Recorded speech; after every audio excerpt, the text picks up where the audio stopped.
Patreon, going strong. If you want to go over there and join in on the fun, we got 3 tiers on Canadian dollars. First tier is $3 a month, where you get these episodes ad free. You also get AMAs once a month, or Learn About Me episodes once a month. And then on the second tier, which is $5 a month, you get everything from the first tier, as well as coverage of a reality show of yesteryear. That's right now Jersey Shore, currently in season 3. You can also go to the main feed, where there will be the first episode of every season released there. So you can try that before you head over to the Patreon. And then on the third tier, you get everything from the first 2 tiers, as well as coverage from a true crime documentary. We got the backlog of Ashley Madison documentary, Man with 1,000 Kids, Into the Fire, Lacey Peterson, and again, all those episodes for the first episode of each is in the main feed, so you can try that before you head over. So if you are interested, you can head over to patreon.com/realityt times 2, and you can sign up for whichever tier you feel for. Again, you can try before you buy, which basically means you can try any tier for a week before committing to it. Even if you are on other tier, if you are on tier 1 or the first tier and you want to go over to the second tier, you could still try that second tier for a week before committing to the upgrade. So again, that is at patreon.com/realityt times 2. And of course, the link is in the show notes, website, social media accounts. It's all available there.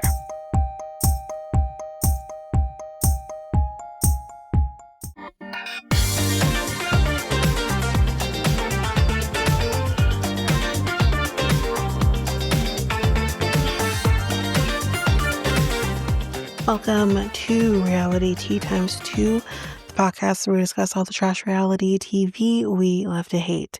I'm Janika, and today we are heading into Love is Blind, Season 9. God. Okay, y'all, let's buckle the fuck up. Here's what I say on the top of this episode before we head into it. Before we head into this dude's announcements real quick. As a reminder, the Christmas schedule is up and ready. It's on Facebook, Instagram, Reddit, Twitter, Blue Sky, all the stuff. It's going to be all there. And also I have been releasing the announcement episode, which is about 10 minutes long, with all of the details for the schedule and the shows that you can expect. So you can look out for that. It's going to be on the main feed only. I guess I could post it on Patreon. I don't know, whatever. But it is going to be on the main feed. I'm releasing that every Wednesday at noon Eastern Standard Time. So you can look out for that over there. But again, just as a quick reminder, off from the first full week of December, I think. No, wait, second full week. I think the week starts on Monday. So I think it's from the 6th, December 6th, until January 17th, I believe, back on the 19th. So that is the full time I'll be gone, but you'll be having episodes every day during that time, except for Christmas. The only day you're not going to get an episode. Otherwise, you'll be getting an episode. And again, if you're listening to this on the main feed, again, you would have early access to the episodes on Patreon starting from the first day of the month of December. And that is that. That's the announcement. Let's get back into Love is Blind, shall we? Now, what do you need to say? I did some predictions from when people are coming out of the pods. But I do want to say this right now. I am spoiled. I do know how this is going to shape up. So I will not be doing any predictions after that point, but I will tell you what I thought my predictions were once we came out of the pods and headed to Mexico. But after that, no more predictions because again, I am spoiled on at least the outcome of the weddings.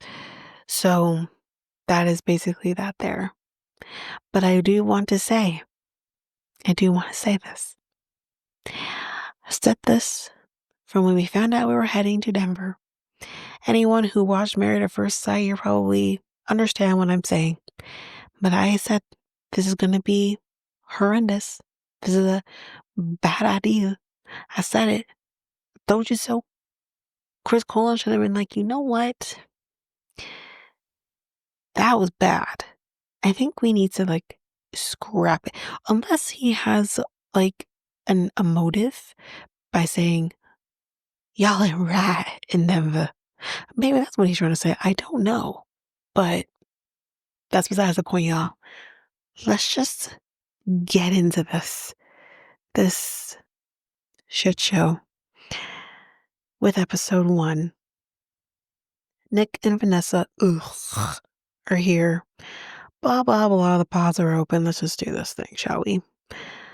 I don't care what they have to say. I miss Emma and Matt already. Anyways,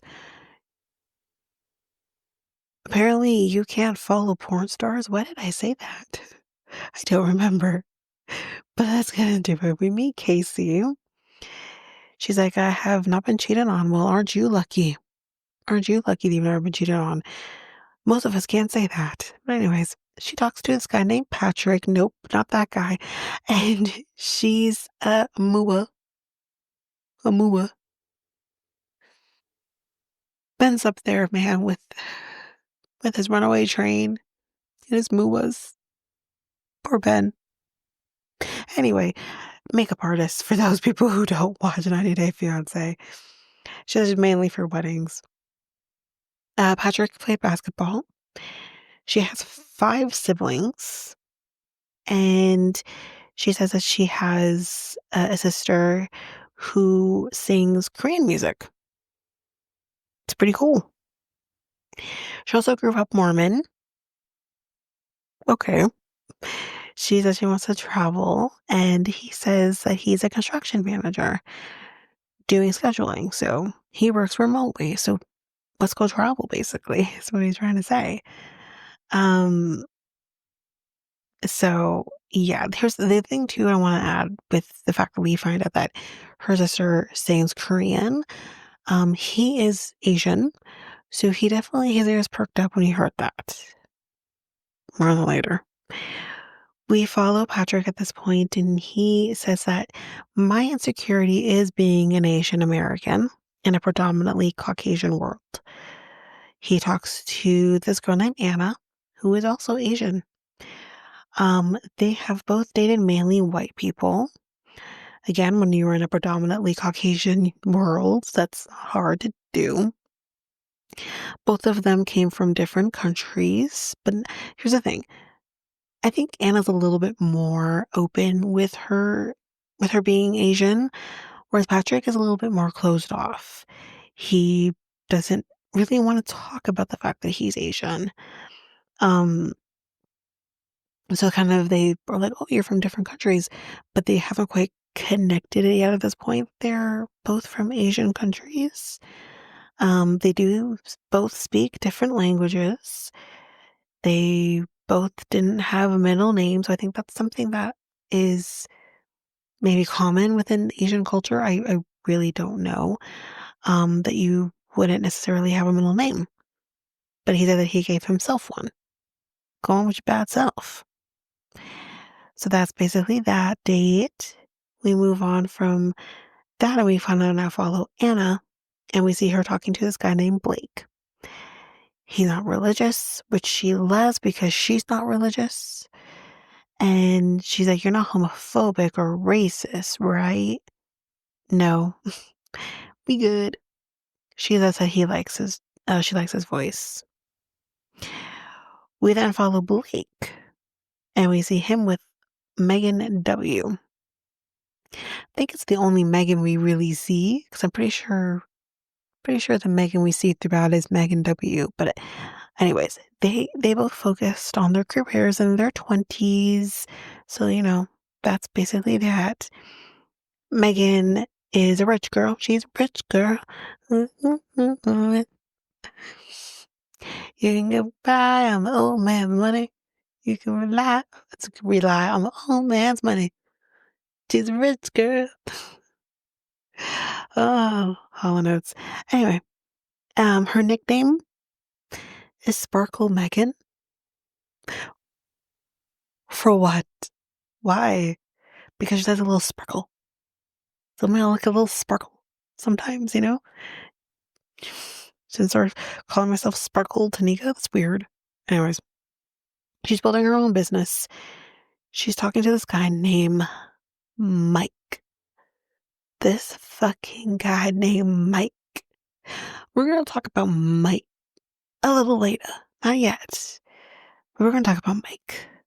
This guy. Anyways, she says she's a type A person, type A personality. She's like, if you leave dirty dishes out, it would be annoying. But I am more into traditional gender roles that, she'll do the cleaning and cooking and whatever. And he's going to be out there and be the breadwinner. But it's like, okay, I don't think, listen, if that's what's supposed to be about, then fine. But it's not for me. We then see her with this guy named Jordan. He is hyper focused on the type of car she drives. I think maybe he's trying to suss out, hearing her name is Sparkle Megan. I think he's trying to suss out, okay, what's going on here? He is a single dad. Now I got a little worried for a minute that, okay, here we go, because we've had a single parent on the show before, and we all remember that guy was going to need an EpiPen when he sees her. So I was a little worried, you know what I mean? But that just made me start to think that he's nothing to worry about. You wanna know why he has nothing to worry about? Because he's a man. That's why. He's definitely very involved, you can tell, with the child's life, but he's still a man. It's just not the same experience for these two people, but that's okay. I like him, don't get me wrong. Anyway, he has a 5-year-old son whose name is Luca. And he does mention to Megan that he's actually been snipped, but I can reverse it. Like, it's just the easiest thing to do. And listen, y'all, we gotta get a little bit more information on the reason he snipped. It's I'm fine with it, but it's very very extreme version of birth control. That's all I'm gonna say. But anyways, um we then meet Allie, who speaks very slow. Very slow. But she talks to this guy named Anton. He goes by Tony. Her real name is actually Eleni, which I thought was very beautiful. She's Brazilian and he is Russian. They don't do middle names, so they don't have middle names either. They like each other. It's fine. We meet, I wrote Emmett, but his name is Edmund, and Calibria, who I'll be calling KB moving forward. You'll know why if you haven't watched the episodes moving forward, but anyways, he's a little nerdy. Gives me a little bit of, did I do that? A little bit of that.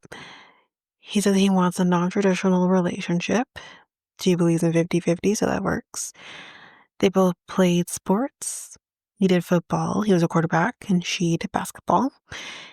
He's a realtor, and she wants to get into Section 8 housing. So there you go. Or did I say maybe she is. I can't remember now.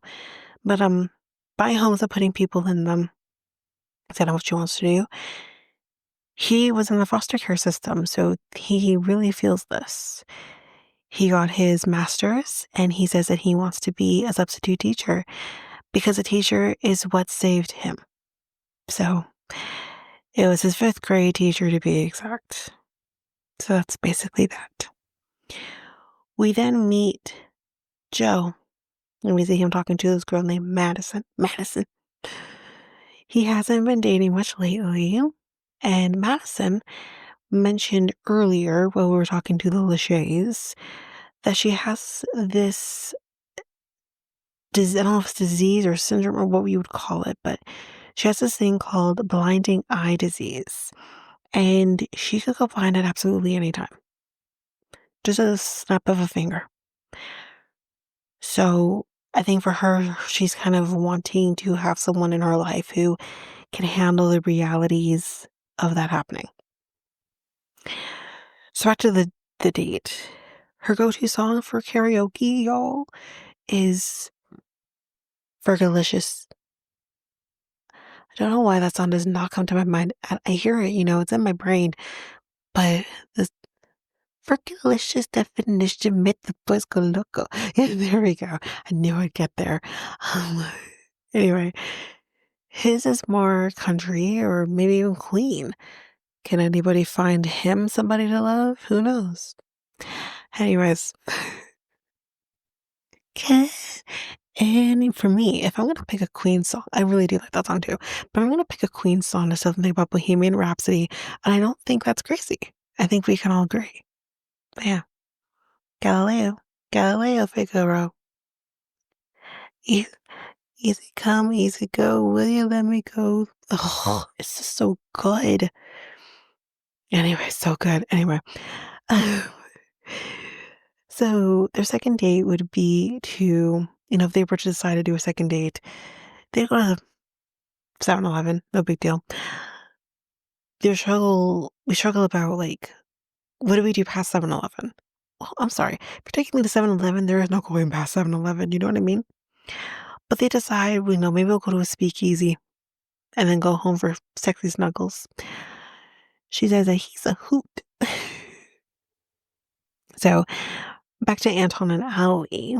They have been on lots of dates, I think. So I say, she just told me for more clarity. She had a dream about picking him up from prison with his mom. Did she watch Love After Lockup or something? Because this is weird. But she says that she thinks about him all the time, and she tells him that she loves him. This is the first episode. I feel like we don't get I love you in the first freaking episode. But here we are. He says that he appreciates her saying that. And he says that I love you too. And he says, I had a dream about you too. And he then says, I'm going to ask you a question. I'm like, we're not really doing this right now. This is the first episode. But, well, we're doing it, y'all. He's like, I am going to ask you a question that is going to change both of our lives. Will you spend the rest of your life with me? Will you marry me? And she says yes. And I said, God damn, this was the first episode. But here we are. So we'll do the predictions at the end. We have Jordan and Megan. He hates her nickname, Sparkle Megan. Same. I do too. But he also likes what he hears about her as well. He talks about missing his son, Luca, sweet baby Luca. His son, we find out, was diagnosed with type 1 diabetes. Y'all, please hold on to this because this is coming up again in a different way later. Her dad, she says, actually was also diagnosed with type 1 diabetes, and he actually passed away in 2020. So hearing that his son has type 1 diabetes really gets to her, and obviously this is very fresh for her. Both to say this probably happened in 2023, 2024. So this was very fresh for her still at that point. But she's also wondering, is this a sign from my dad that I'm supposed to be in this relationship? He's still trying to guess what type of car she has because he really, really wants to know. She doesn't think that they are compatible in many ways. So that's interesting. But then we see Megan with Mike, this fucking guy. And she feels drawn to him. And I'm like, girl, please read the room. This man ain't it. I didn't like the look of Mike from day one. And I really don't like Mike later on, but we'll get to that. We then see Megan with Blake. And we find out that they do have something in common. His dad passed away of a liver failure. So they've both lost their dad. He just wished that he had a better, meaningful relationship with him before he died. Her dad, as we know, had oh no, we didn't know this. We do find out that he had early onset dementia. So basically what ended up happening is he potentially could have died from complications of his diabetes, but he ended up falling and hitting his head. And in the process of that, he ended up having a heart attack. So we find out here, though, she says that Blake is her number one. That is her number one. Then we have our first reveal in the first episode, but here we are of the season with Anton and Allie. But then the doors open and black screen. We don't get that information quite yet. And neither will you for a few minutes if you're on the main feed.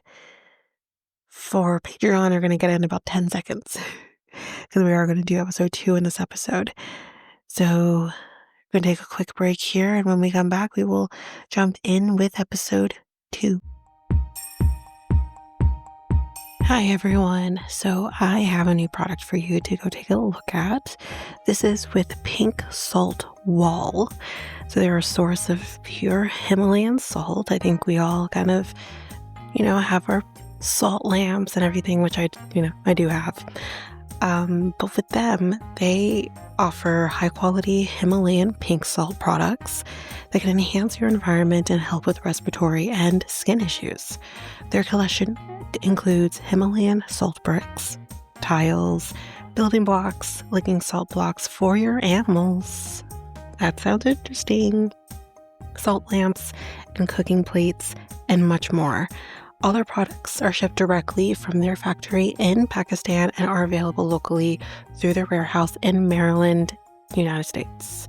So yeah, if you're interested in taking part in that, you can go down to the show notes where you'll see a link to their website through me. So you're supporting them as well as supporting the podcast as well. So if you go to www.pinksaltwall.com/Tanika Thomas, that's all in caps, you can partake in these amazing products and again, support the podcast. Now it's enough of me. Let's head back to the podcast.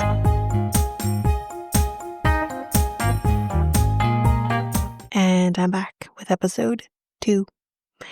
So we left off with the reveal. And she says when the doors open, she's like, thank God he's hot. He is hot. And he's like, she's fucking stunning. She's a stunner. Nuts. She said, your pupils are so big. You do love me. And I think she says I need to burp. And they said our initials will be the same. A, like, whatever. It's his last name is also the Y, so they both will be AY. So it's cute. It's fine. We'll talk about my expectation, what my mom would have thought at the end once we get out the pods. Now, we have Madison and Joe. He still has a problem with her cats. I guess he's not a cat guy. But she tells him about her eyesight at this point and how that works. We talked about it in the first episode. She knows people who lose their eyesight at 90 or, people who lose their eyesight younger than even her. And that people who have worse eyesight than she does currently, you just never know. And there's just no cure. There's no reason, I guess, either. It is what it is. He handles it well, best as you can. Now oh God. We thought Mike was bad, y'all. We meet this gem named Nick. Nick. What a dick. Nick the Dick. You know what? That's what we're going to call him. We're going to call him Nick the Dick. He uses Johnny Bravo to hit on women. Why? And all the women are not about him. And they all jump to the, or they all jump to the top of his list. Oh, you're the top of my list. Oh, you're the top of my list. Shut up. But he does seem to be vibing with this girl named Kate. He ends up saying, I'm gonna go for a walk. You can do that. You just go outside for a walk. Anyways, he got the pipes moving now that he went for his walk. I did not need to know, but here we are. If I had to know, you had to know. Kate was in an 8-year relationship. He cheated on her 8 months after her mom had died. So he's great, apparently. They were so connected physically that maybe she ignored red flags. Happens to the best of us, to be totally honest with you. He tells her he feels so strongly about her that she could be the one that he's looking for. Yeah. But then we also see Nick the Dick with Annie.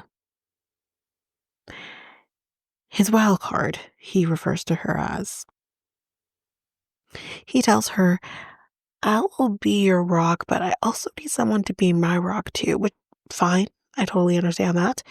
He basically says, I may be the man, but doesn't mean I can always be strong, and totally get it. She says, I want to be engaged in a week. Here's the thing about Annie. We're going to talk about Annie. Here's the thing about Annie. Annie, to me, feels like she just wants to be married. Doesn't matter who the man is. She just wants to be married. But we'll talk more about Annie later because she bugs me. We'll talk about it. She then spills her water in this moment, and I'm like, oh, well. He says, it's wet over there, huh? Ew. He's weird looking. Whatever. He's weird. But that's disgusting. You're disgusting.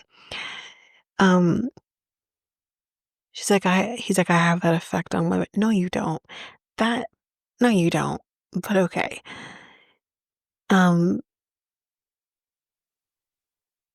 then about you want to touch my neck, I think she said, and he's like, ooh, sexy. It was weird. She's like, you want to help me clean up the salon? Oh no, here we go. This was it. She's talking about, you want to touch my neck? Sexy. You want to help me clean up the salon? Sexy. You want to cut my toenails? Sexy. You want to clean my poop? Sexy. I added that last one. This was the stupidest conversation. You want to do this, that, or that, whatever. Sexy. Can you shut up? Annoyed. He says, is the carpet still wet over there? It's soaked. Sexy. Y'all just, ugh. Anyway, he says Annie's number one. Sorry, I say, or she says, her number one is actually this guy named Brendan. Brendan, I like Brendan. I do like Brendan. She talks about her favorite childhood memory, and he says he had a great childhood, and he says that he wants to share that with his kids. So her top choice, I want to reiterate here, her top choice is Brendan.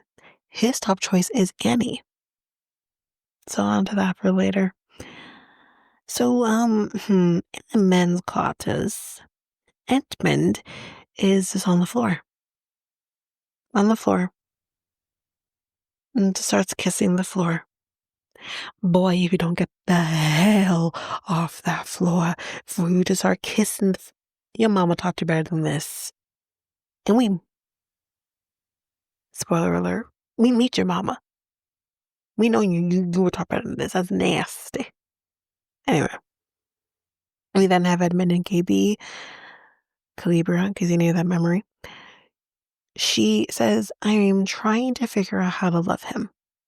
Because he's a little you are his Laura to his Urkel. You know what I mean? And she asks, How did you forgive your mom and still move on so gracefully? Um, yeah, his well, I don't know if his mom is his biological mom now we think about it. Doesn't matter, so his mom. Um, and he says, "No, I think they have a relationship. That's his mother. They do have a relationship." His biological mom. He says, "I know she loves me, and I don't want her to miss out on my life." She says, "Well, I struggle with this because she does not speak to her dad, and the talks that they've had, and how could you think it's okay for you to not be a dad?" Agreed. You tell him. And he just doesn't get he just doesn't get that her father. Just, because men are gonna men and men suck. So moving on from that, we got Megan with Jordan. They are just having some fun. And she says it feels like a best friend vibe. There's nothing wrong with that. There's nothing wrong with building upon a relationship and it starts as friends. I think it's I think it's a beautiful thing. Then we have Megan with Mike. She says, I tend to sleep with white noise. And he says, well, I don't because, if something is going on in the house, like I want to be able to wake up. The white noise isn't going to be that loud that you can't hear shit happening. Like, what the fuck? Anyways, then, well, I guess if you're plugged in and listening to white noise, I guess that's one thing. But you can get like those white noise machines without, being plugged into it. But then we start talking about mattress sizes, Tempur-Pedic maybe if you want to go that route. She can see herself with him. And I'm like, maybe not. Maybe not him. But whatever.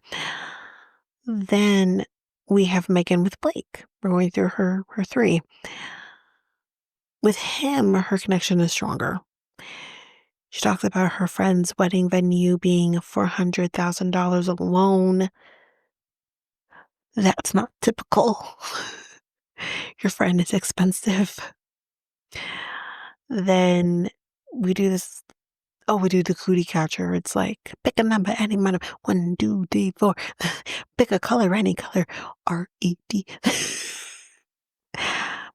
You're gonna be dumb, dumb, love is blind. um. Then we have Blake with Anna, and he says Anna feels like his top person. Well, he feels the most comfortable with her. They are going to be doing this little camping thing. It's very cute. Then there is a book. One thing says, I guess the kind of like, I guess like conversation starters maybe. And one of the things was like, um, do do your best mating call. So he does like a bird, and he does or she does a wolf. And from my memory, she did pretty good, actually. But then Anna is also kind of interested in Patrick. She's still trying to figure out Patrick, right? So we'll get to Patrick and her in a little bit because we actually go to Patrick and Casey. So he talks about not feeling accepted for his ethnicity, and she asks like, "Well, do you want to share what that is?" And he is so hesitant to share it. That's actually really sad. It's really sad that you have to feel so hesitant to just be you, to be you, and not apologize for it. And that clearly stems from the issues that he's endured from his previous relationships. And I feel horrible for him for that. Um, but he does end up saying, it's tough because people will say, Asian men are not as attractive. And, or, why would you date an Asian guy? Kind of things like that. And she says, well, I've not dated an Asian man before, but it changes nothing for me. Here's the thing. For me, yes, I have not dated a Asian man before. I'm pretty particular what my type is, but I've never dated an Asian man, um, before. Like, Chinese, Japanese, like, South Asian. I have. Um, I've dated a Russian guy too, and those are Asian men, but obviously we are talking typical. When we think Asian, we think Asian. I have not. But it's not to say that I haven't found Asian men attractive. They are attractive. I think everyone has their particular type, and that's okay. But to ostracize someone because of their ethnicity, to say things like, "Oh, why would you date an Asian guy?" Those things are horrible things to say. Because although I have not been with Asian men, um, there are Asian family members that I have Asian family members. Now, Jamaican Asian is a little different, mind you, but sometimes it's not. Sometimes it's straight up, you know? Um, and I do take offense at, people saying things harshly to the Asian community because I have family, um, that are Asian. So it's just, I don't understand why people have to be mean. You are entitled to your type, but you do not need to be mean about other people's decisions on who they date. Because it means nothing to you without hurting you. Nothing to you. You know what I mean? But as for her, she says it changes nothing. She says, I am white, but my family is accepting.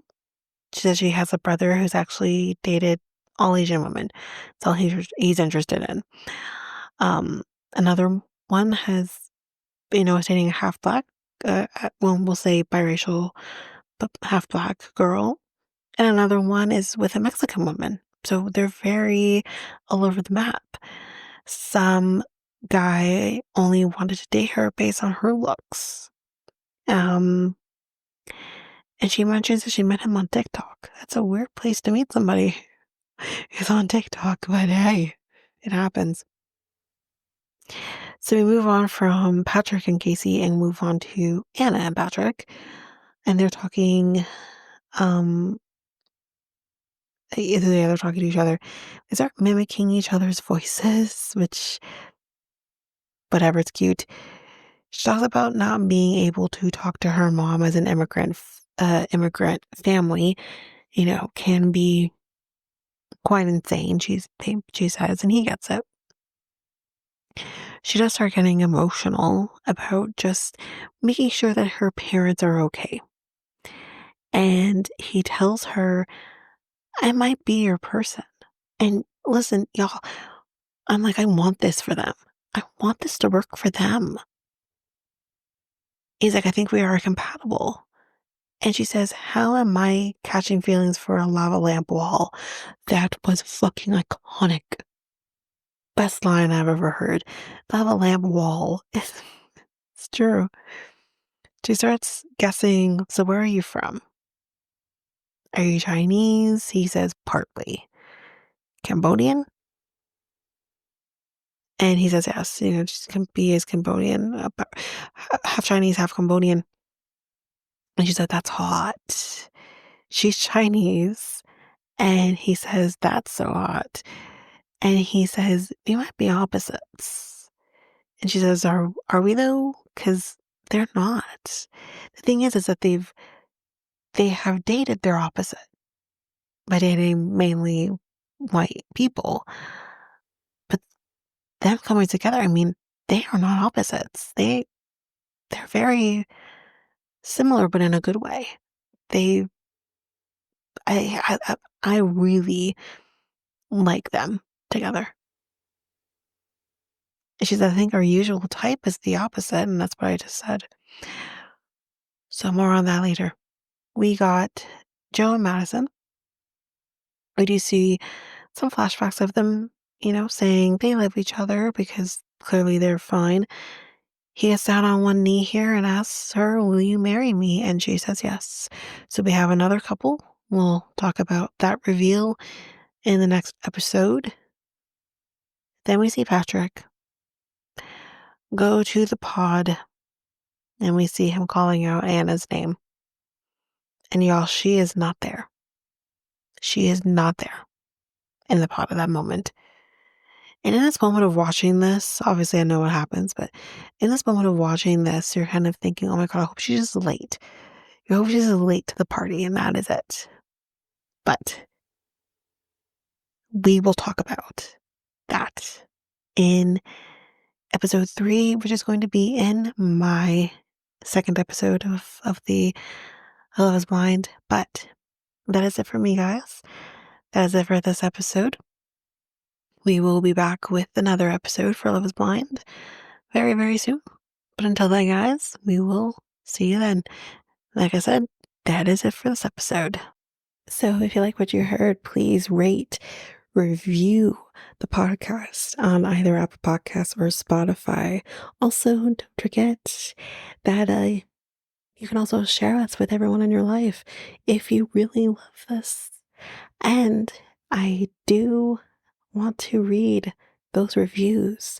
I'm definitely getting 5-star ratings, but I want to read those reviews. So send me those reviews and I will read those 4 and 5-star reviews on the podcast. Also, we're on every one of your favorite podcast apps, every one of them, including you can find us on YouTube at Reality Tea Times 2. If you want to connect with us, you can do so by going to either Facebook or Instagram at Reality Tea Times 2. You can also find us on Twitter, TikTok, Reddit at Reality Tea Times 2 pod. We also have our email, which is at realityteatimes2 at hotmail.com. Definitely want to hear from you guys. And we also have our new website where you can listen to all of these episodes. You can review the podcast on there as well. You can connect with me in any way, all the stuff. It's all there, and you can find me there at www.realityteatimes2, all spelled out, .podpage.io. It's there.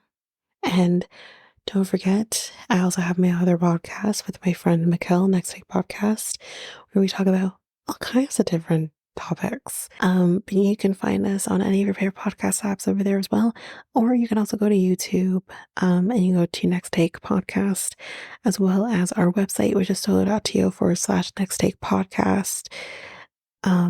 So yeah, there's that, and that's basically that. And again, don't forget, if all of this information is overwhelming, we do have all of the links, everything in our show notes. But that is it for now, guys. Thanks. Bye.